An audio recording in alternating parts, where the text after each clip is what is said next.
전능하사 천지를 만드신 하나님 아버지를 내가 믿사오며 그 외아들 우리 주 예수 그리스도를 믿사오니 이는 성령으로 잉태하사 동정녀 마리아에게 나시고 본디오 빌라도에게 고난을 받사 십자가에 못 박혀 죽으시고 장사한 지 사흘 만에 죽은 자 가운데서 다시 살아나시며 하늘에 오르사 전능하신 하나님 우편에 앉아 계시다가 저리로서 산 자와 죽은 자를 심판하러 오시리라. 성령을 믿사오며 거룩한 공예와 성도가 서로 교통하는 것과 죄를 사해 주시는 것과 몸이 다시 사는 것과 영원히 사는 것을 믿사옵나이다. 아멘. 찬송가 93장 찬송하시겠습니다. 93장 1절과 3절을 찬송하시겠습니다. 예수는 나의 힘이요 내 생명 되시니 구주 예수 떠나 살면 죄 중에 빠지리 눈물이 앞을 가리고 내 맘에 근심 쌓일 때 위로하고 힘 주시리 주 예수. 예수는 나의 힘이요 내 기쁨 되시니 그 명령을 준행하여 늘 충성하겠네. 주야로 보하시며 바른 길 가게 하시니 의지하고 따라가리 주 예수. 네, 오늘 함께 보실 말씀은 디도서 2장 1절에서 15절 말씀입니다. 네, 디도서 2장 1절에서 15절까지의 말씀인데 오늘 말씀을 나누는 가운데 봉독하도록 하겠습니다. 이제 말씀 함께 나누도록 하겠습니다. 네, 1절의 원어 성경은 이제 그러나라는 단어로 시작을 합니다. 이 그러나라고 단어가 시작되는 까닭은 1장 말미에서 거짓 교사들에 대한 언급이 있었기 때문입니다. 거짓 교사들은 하나님을 시인하나 행위로는 부인하니 가증하고 복종하지 않는 자이며 선한 일을 버린 자들이었습니다. 그러니까 가르침과 행실이 맞지 않는 자들이었던 것이죠. 디도는 그런 거짓 교사들과는 달라야만 했습니다. 그래서 바울은 명령하고 있는 것입니다. 그러나 오직 너는 바른 교훈에 합당한 것을 말하여. 디도가 받은 권면에는 두 가지가 요구됩니다. 첫째는 바른 교훈을 가르쳐야 한다는 것입니다. 바른 교훈이라 함은 성경에 게시된 하나님의 뜻을 가감없이 선명하고 온전하게 전해야 한다는 것입니다. 두 번째는 합당한 것을 가르쳐야 한다는 것입니다. 합당한 것은 바른 교훈이 요구하는 실천적인 삶을 가리킵니다. 바른 교훈은 있는데 합당한 행위가 없다거나 합당한 행위는 있는데 바른 교훈은 없는 그러한 신앙은 1장에서 언급된 거짓 교사들과는 다를 바가 없는 것입니다. 바른 교훈과 합당한 행위는 바른 신학, 바른 생활이라고도 표현할 수가 있을 것입니다. 그래서 오늘 본문인 2장에서는 바른 신학과 바른 생활에 대해서 가르칩니다. 2절에서 10절까지는 바른 생활이 어떠한 것인지를 설명하고 11절에서 15절까지는 바른 생활을 가능케 하는 그 근거가 되는 바른 신학에 대해서 말씀을 합니다. 먼저 2절에서 10절에서는 여러 부류의 권면의 대상이 나오는 것을 보게 됩니다. 2절부터 말씀을 따라 보도록 하겠습니다. 2절 말씀을 봉독하면 늙은 남자로는 절제하며 경건하며 신중하며 믿음과 사랑과 인내하며 온전하게 하고. 바울은 가장 먼저 교회 연장자인 늙은 남자에게 교훈을 하는데 이것은 두 가지로 구분을 할 수가 있습니다. 첫 번째는 세상 사람들에게도 보편적으로 요구되는 태도로서 절제, 경건, 신중에 대한 교훈이 것입니다. 두 번째는 그리스도인들로서 가져야 되는 자세로서 믿음과 사랑, 인내를 볼 수가 있습니다. 연장자는 성숙하며 본이 되는 자로서 절제하며 경건하며 신중해야 합니다.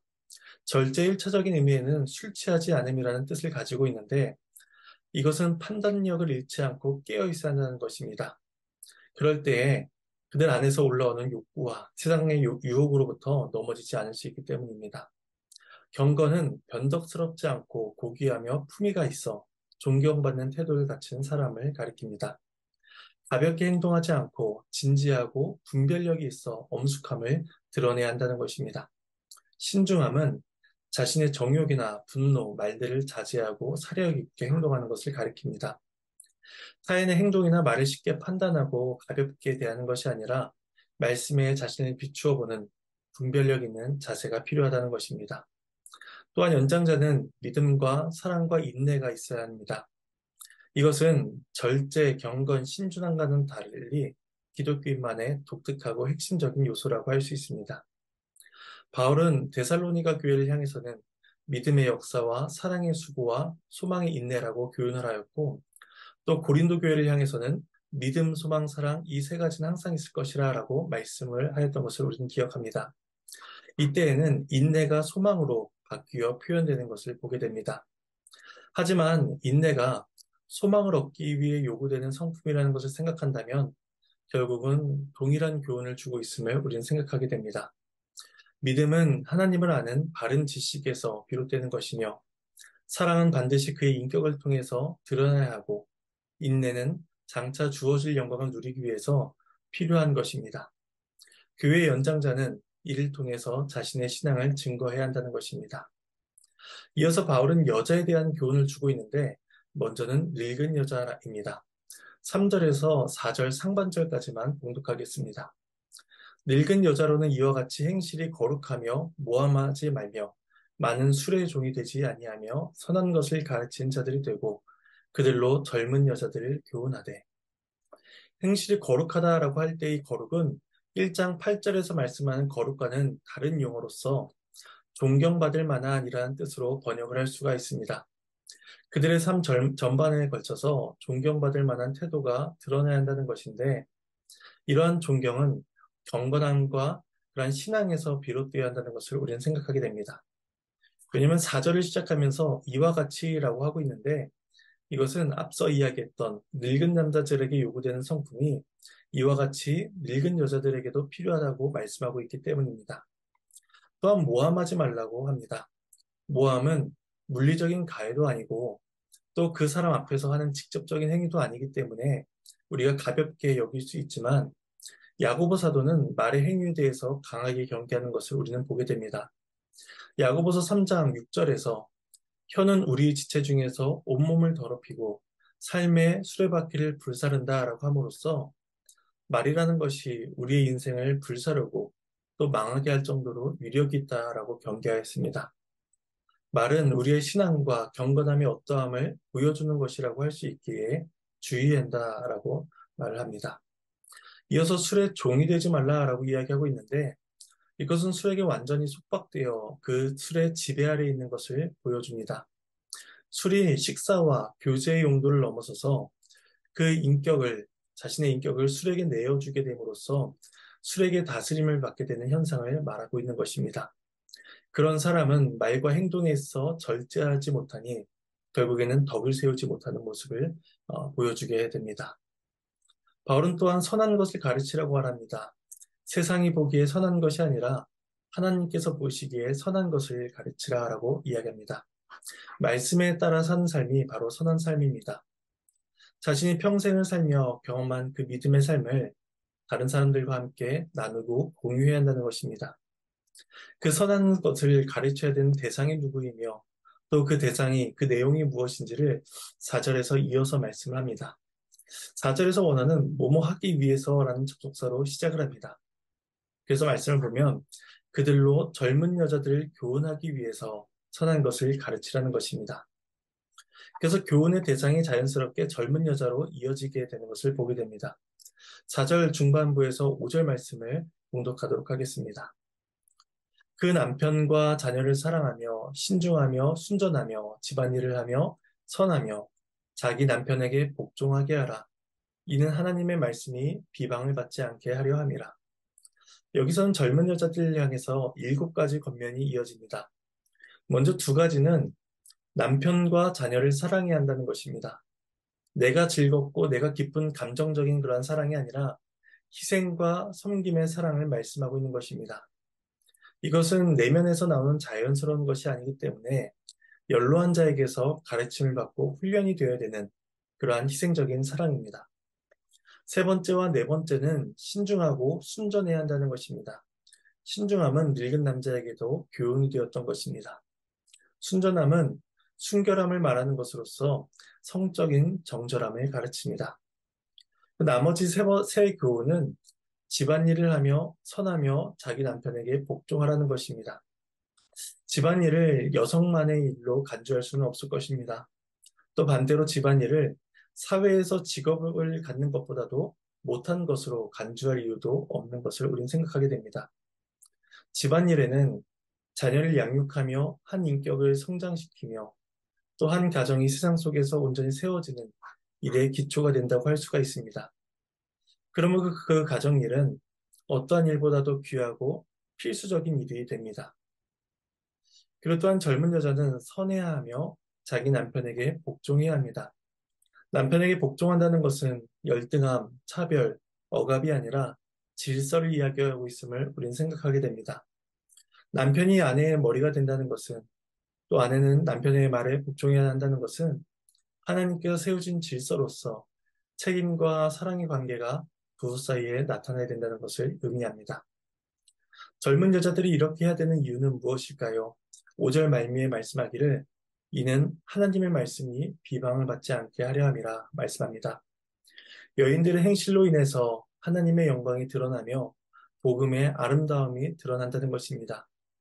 그러면 우리는 우리들의 모든 성품과 우리들의 작은 생활의 모습들이 복음의 삶을 증거하는 것임을 기억해야 할 것입니다. 이어서 6절에서는 젊은 남자에 대한 교훈이 이어집니다. 말씀을 봉독하겠습니다. 너는 이와 같이 젊은 남자들을 신중하도록 권면하되 늙은 남자에 대해 교훈한 뒤에 4절에서 이와 같이라고 언급했던 것처럼 이번에는 젊은 여자들에 대해서 교훈을 한 뒤에 이와 같이라고 말씀을 하고 있습니다. 그러니까 젊은 여자들에 대한 교훈이 젊은 남자들에게도 이와 같이 동일하게 적용된다는 것입니다. 아내와 자녀를 사랑하고 집안일을 하며 아내를 살펴야 한다는 것입니다. 그리고 추가적으로 젊은 남자들에게 주어지는 교훈이 있는데 신중하라는 것입니다. 이것은 늙은 남자, 젊은 여자에게도 동일하게 나온 표현입니다. 자신의 정욕이나 분노, 말들을 자제하고 사려 깊게 행동해야 한다는 것입니다. 그러니까 연로한 사람은 연로한 대로 또 연소한 사람은 연소한 대로 자신을 절제하고 다스리는 것이 쉽지 않다는 것을 우리는 생각하게 됩니다. 혈기와 욕심, 탐욕과 정욕과 같은 것들에서 사람들은 신중하게 행해야 된다라고 이렇게 가르치고 있습니다. 이어서 7절과 8절에서는 디도에 대한 교훈이 주어지게 됩니다. 사도 바울은 다른 서신들에서도 자신을 본받고 자신과 같이 되라라고 명령을 하고 있는 것을 우리는 보게 되는데 이처럼 본받음이라는 것은 타인의 모습을 통해서 자신에게 그것을 체득하는 가장 좋은 방법임을 우리는 생각하게 됩니다. 따라서 그레데 교인들은 디도를 본받음으로써 성숙한 교인이 되어야 한다는 것입니다. 7절과 8절 말씀을 봉독하겠습니다. 범사에 내 자신이 선한 일에 본을 보이며 교훈에 부패하지 아니함과 단정함과 책망할 것이 없는 바른 말을 하게 하라. 이는 대적하는 자로 하여금 부끄러워 우리를 악하다 할 것이 없게 하려 함이라. 디도는 범사의 선한 일로서 본을 보여야 했을 뿐만 아니라 교훈으로도 성도들을 지도해야 하는 것입니다. 그러니까 디도는 그 앞서서 그 거짓 교사들이 했던 가르침과 행실에서 다른 모습이 나타났던 것과는 다르게 범사의 선한 일로서 행실의 본을 보여야 되고 또한 교훈으로도 성도들을 가르쳐야 한다는 것입니다. 그 교훈에는 세 가지 특징이 나타나게 되는데 부패하지 아니하고 단정하고 책망할 것이 없는 바른 말로써 해야 된다는 것입니다. 먼저 부패하지 않다는 말은 청렴함, 온전함, 고결함 이런 의미가 있습니다. 그러니까 이런 것은 특별히 가르치는 동기에 있어서 순전하고 청렴해야 된다. 동기가 그릇되지 않아야 된다는 것을 우리는 보게 됩니다. 두 번째 특징은 단정해야 한다는 것입니다. 단정함은 그 내용이 위험 있고 근엄해야 한다는 뜻을 가지고 있습니다. 청중에 따라서는 전달의 방식이 달라질 수 있습니다.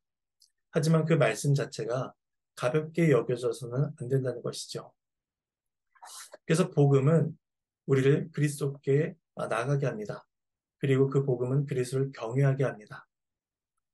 교훈의 마지막 특징은 책망할 것이 없는 바른 말이라는 것입니다.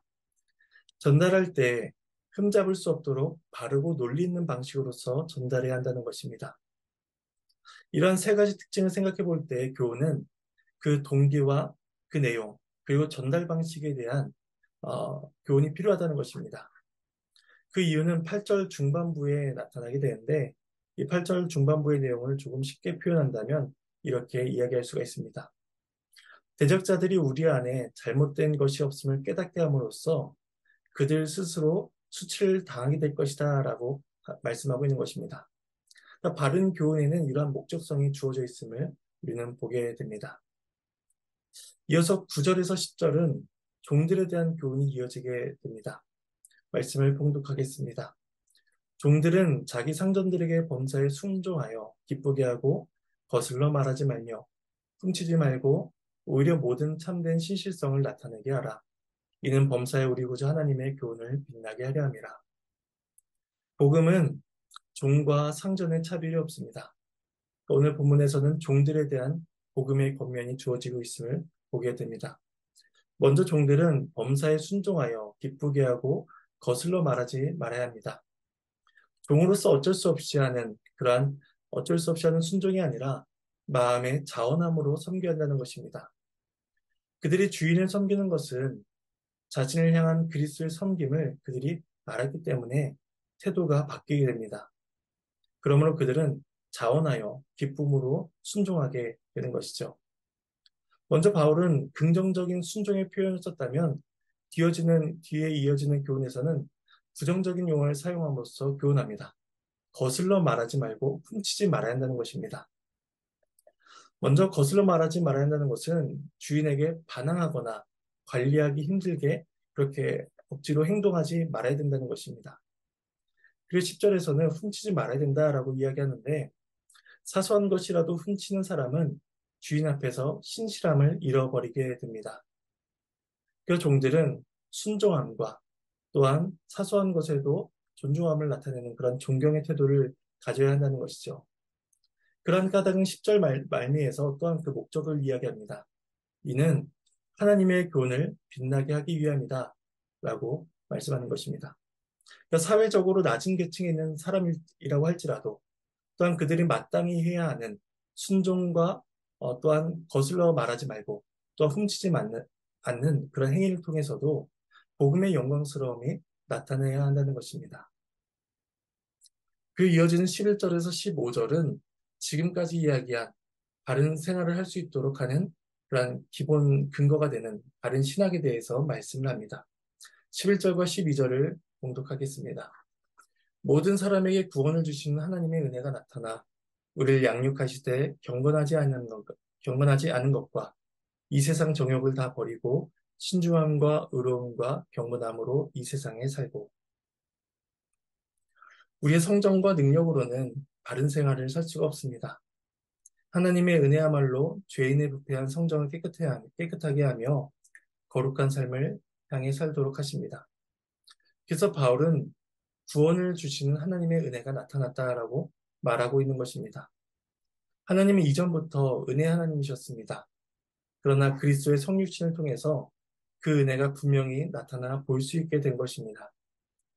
이때 모든 사람에게 구원을 주신 은혜가 나타났다라고 하는 것은 모든 사람이 구원을 받는다는 그러한 보편 구원을 이야기하고 있는 것이 아니라 복음의 기쁜 소식이 그 은혜가 남녀노소 신분을 가리지 않고 보편적으로 주어졌다는 것입니다. 은혜로 인한 구원은 우리를 양육하십니다. 구원했으니 끝나는 것이 아니라 새로운 삶을 살도록 도우십니다. 양육의 내용은 크게 두 가지로 나눌 수가 있는데 첫 번째는 버리게 하는 것과 두 번째는 살게 하는 것입니다. 과거의 옛사람은 벗어버리게 하시고 이제는 새 사람으로서의 능력으로 살게 하시는 것입니다. 그리스도 안에서 구원의 은혜가 나타나자 과거와 현재의 변화가 일어나게 되는 것입니다. 과거의 모습은 버리고 현재는 새로운 삶을 살게 하십니다. 그리고 그 복음은 이제 미래의 것을 소망하며 기다리게 하십니다. 13절과 14절 말씀을 공독하도록 하겠습니다.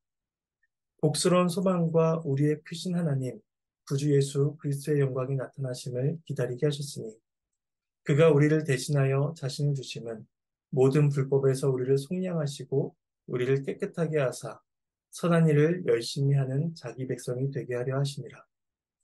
성도는 복스러운 소망을 바라며 살아갑니다. 그런데 그 복스러운 소망이 무엇인가 하면 뒤에 이어지는 말씀을 통해서 설명합니다. 그것은 그리스도의 영광이 나타난다는 것입니다. 현세의 물질적인 복이 아니라 그리스도의 재림이 복된 소망이라는 것입니다. 이 땅의 복들은 다 사라지고 맙니다. 그러한 소망은 복스러운 소망이 아니라 가짜 소망에 불과합니다. 하지만 그리스도의 재림 이후에 임할 새하늘과 새 땅은 변하지 않고 쇠하지 않는 나라이며 그 땅에서 영원토록 주어질 복을 우리에게 확인시켜 주십니다. 이처럼 복음은 우리에게 과거의 것을 버리고 현재의 삶에서 살아내며 또한 미래의 것을 기다리게 하십니다. 그래서 하나님께서는 왜 우리를 구원하고 계시는 것일까요? 14절 말미에서 그 이유에 대해서 말씀하십니다. 선한 일을 열심히 하는 자기 백성이 되도록 하기 위함입니다. 단순히 윤리적으로 착한 일을 하는 것이 아니라 하나님 보시기에 기쁜 일, 하나님의 의를 구하는 삶, 삼위일체 하나님의 영광을 드러내는 일, 이것이 선한 일이며 이것을 위해 하나님께서 우리를 구원하셨다는 것입니다. 이제 바울은 마지막으로 기도에게 다시 한번 권면함으로 오늘 말씀을 마칩니다. 이것은 1절에서 가르치라라고 명령했던 것과 동일한 명령입니다. 15절 말씀을 봉독하겠습니다. 너는 이것을 말하고 권면하며 모든 권위로 책망하여 누구에게서든지 업신여김을 받지 말라. 말하고 권면하고 책망하라 라고 이야기합니다. 복음을 바르게 전하기 위해서 여러 가지 방식을, 수단을 사용해야 한다는 것입니다. 때로는 말하고 권면하고 때로는 책망하면서 그렇게 복음을 바르게 전달해야 한다는 것입니다. 그렇게 할 때 디도와 또 그가 전하는 복음이 업신여김을 받지 않게 될 것입니다. 오늘 말씀처럼 우리는 바른 교훈에 대한 지식과 그에 따른 합당한 태도가 우리 삶에 나타나야 될 것입니다. 이것이 거짓 교사들과는 다른 복음이 우리에게 가르쳐주는 그런 올바른 태도인 것입니다. 그렇게 함으로써 우리는 말씀에 따른 생활을 통해서 선한 일을 하며 그 선한 일을 통하여서 하나님께 영광을 올려드려야 될 것입니다. 오늘 말씀의 대상자인 또 늙은 사람, 늙은 여자, 젊은 여자, 또 젊은 남자, 종들은 각자의 삶에서 자신의 삶을 살아가게 됩니다. 그러한 작은 삶을 통하여서 하나님께 영광이 되며 복음에 합당한 삶을 살아가게 될 것이다 라고 우리에게 교훈을 주고 있습니다. 우리의 삶의 행실을 통하여서 하나님께 영광이 되며 세상 사람들에게 복음의 아름다움을 드러내는 그러한 복된 삶이 오늘 삶 가운데 나타나기를 소망합니다. 오늘 말씀을 두고 제가 잠시 기도하도록 하겠습니다. 하나님의 은혜에 감사를 드립니다. 바른 진리에 대한 이해와 지식을 통하여서 바른 생활을 살게 하여 주시옵소서. 바른 생활은 특별하고 좀 다른 생활이 아니라 우리의 삶에서 나타나는 그런 작은 순종이며 또한 경건함임을 생각하게 됩니다. 우리의 삶을 열심히 거룩하게 살아갈 때 하나님께 영광이 되며 또한 교회를 거룩하게 세워나가는 그런 삶이 될 수 있도록 우리의 삶 가운데 은혜를 베풀어 주시옵소서. 감사드리며 이 모든 말씀 예수님 이름으로 기도드립니다. 네. 예, 주님께서 가르쳐주신 기도로 마치도록 하겠습니다. 하늘에 계신 우리 아버지여, 이름이 거룩히 여김을 받으시오며 나라가 임하시오며 뜻이 하늘에서 이루어진 것 같이 땅에서도 이루어지리이다. 오늘날 우리에게 일용할 양식을 주시옵고 우리가 우리에게 죄진 죄를 사하여 준 것 같이 우리의 죄를 사하여 주시옵고 우리를 시험에 들게 하지 마시옵고 다만 악에서 구하시옵소서.